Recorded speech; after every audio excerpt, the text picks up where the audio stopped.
देखो, question important हो या ना हो, अवसर नहीं छोड़ना चाहिए। ठीक है, क्योंकि बहुत लोग मज़ा लेने के लिए बैठे हैं, यही वाला दे के देख लेते हैं भला इनका क्या होता है ना। इसलिए सारे प्रश्नों को देखना है।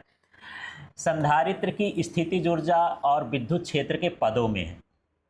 अभी जो हम सूत्र निकालें संधारित्र की स्थितिज ऊर्जा का, क्या निकाले थे? 1/2 CV²।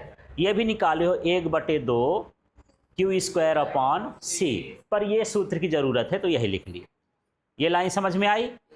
अगले स्टेप में देखना, U की जगह U लिखा है, 1/2 की जगह 1/2 है। अब यहाँ दो चीज़ें बदल गई हैं। कैसे कैसे बदल गई देखना। संधारित्र की धारिता का सूत्र ये पढ़े हो ना, निकाल चुके हो। C बराबर क्या है? ε0A/d। तो C को इस तरह से बदल दिए कि तुम ये भी हो, इस तरह से आ जाओ। ठीक है, और यहां पर क्या लिखा है? V का मान क्या होता है? ED। तो ये V की जगह में क्या लिख दिया? ED। यहां कोई डाउट है? आपको सीधा C का मान पता होना चाहिए कि ये होता है, तो C हटाओ, उसकी जगह ये पर लगा दो। फिर ये V लिखा है तो V हटाओ, V की जगह क्या लगा दो? ED। अब इनका कोठा ओठा खोलते हैं, देखते हैं क्या क्या आता है। तो डायरेक्ट कर दिए हैं, यहाँ से देखना। थोड़ा सा मैं इसके आगे करता हूँ एक स्टेप, क्योंकि मैं यहाँ पर डायरेक्ट लिख दिया हूँ। अलग से कर देता हूँ, यहाँ लिख दूँ 1/2। क्या लिखा है? ε0A। और क्या लिखा है? D। और यहाँ गुणे का चिन्ह लगा देता हूँ। अब ये स्क्वायर ना है तो E²D लिख दूँ। हाँ, सब में यस सर बोल देते हो बिना सुने ही, भीड़ का हिस्सा बनना चाहते हो। E² और D² दोनों का स्क्वायर होगा, तो इसमें से ये वाला और ये वाला एक ठोडी कट जाएगा ना, दो ठोडी है।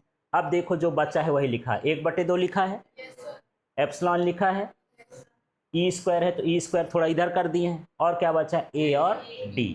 ये हो गया AD।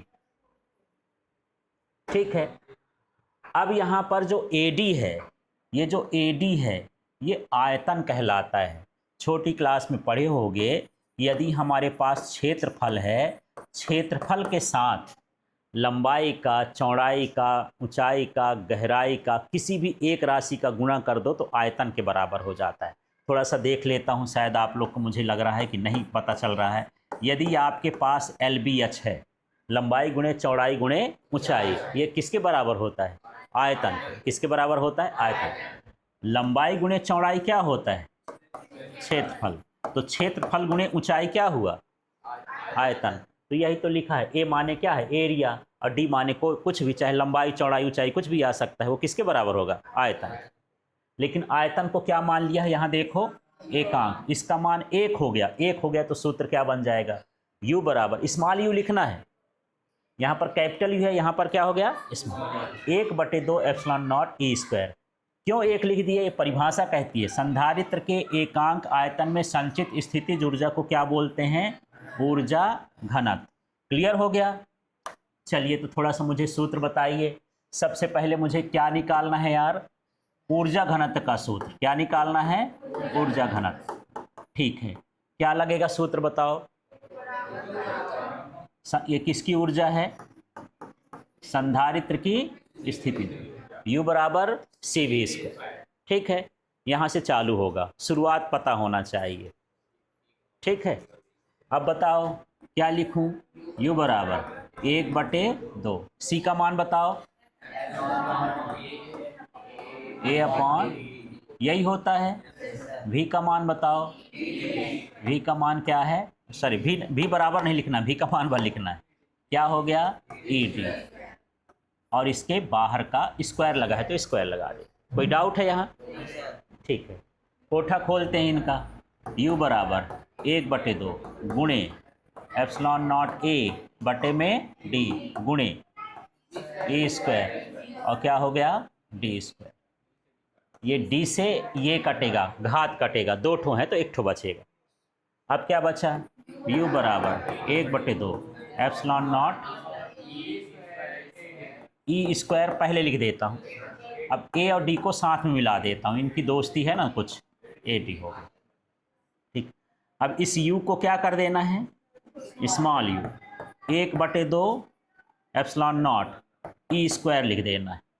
ठीक है, इस AD को क्या मान लिया, 1, यहाँ पर लिख देना है एकांक आयतन बराबर क्या है, AD, और इसका मान कितना है, 1, या D स्मॉल वाला।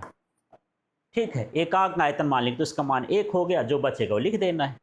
एकांक आयतन में संचित ऊर्जा को ही क्या बोला जाता है, ऊर्जा घनत्व। तो ऊर्जा घनत्व को किससे दर्शाते हैं, स्मॉल u से। यदि कैपिटल U है तो स्थितिज ऊर्जा है, स्मॉल u है ऊर्जा घनत्व है।